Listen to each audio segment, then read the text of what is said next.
Hello, this is Tally Andrews and welcome to the UK edition of TDTV. British Airways has reported a £164 million loss before tax for the first quarter of this financial year. In the period from April to June, total revenue was down 2.3%, while passenger revenue was down 3.4%. The troubled carrier blamed industrial action and the volcanic ash cloud crisis for the losses, adding that the final figures were in line with previous estimates. However, despite the company's financial predicaments, yield improved by 13.5% and the carrier insists passenger revenue would have increased by some 11% had there been no disruptions. In addition, operating loss was reduced to £72 million compared to £94 million last year. Cabin crew at Irish airline Aer Lingus are to ballot for strike action, casting doubts over bank holiday flight schedules. The airline has been negotiating with cabin crew for the past 5 months following complaints regarding overtime and longer working hours. Aer Lingus was confident a strike would not occur after crew initially voted against the changes. However, industrial action now appears likely.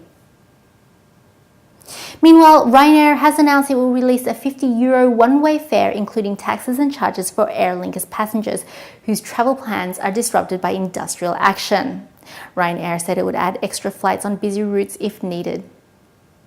In other Ryanair news, the airline has lowered its baggage fees for all routes except the Canary Islands. The Spanish islands are the only destination which qualify for the airline's €20 per bag charge, as all other routes drop to the original €15 surcharge. Ryanair is encouraging Canary Island passengers to utilise its free 10-kilo carry-on baggage allowance.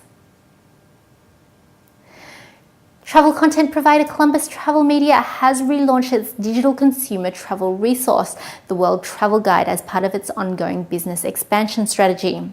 Current subscribers, Facebook members and Twitter followers of CTM will be sent a URL link directing them to the new site. UK tourism to Jordan rose more than 31% in the first half of 2010, almost matching an overall 37% rise in the number of tourists travelling to the Middle East country during the same period. Jordan Tourism Board Country Manager for UK and Ireland David Symes put the success down to greater coverage from UK operators and an increased awareness of Jordan's new Red Sea resort destinations. And finally, the Welsh Highland Heritage Railway is celebrating its 30th birthday. Almost 500,000 people have travelled on the railway in the last 3 decades, while steam locomotives and vintage carriages have been carefully restored. A new museum telling the story of the town and its railway is also being developed on the site. And that's it for today. Thanks for watching the UK edition of TDTV. We'll see you again tomorrow.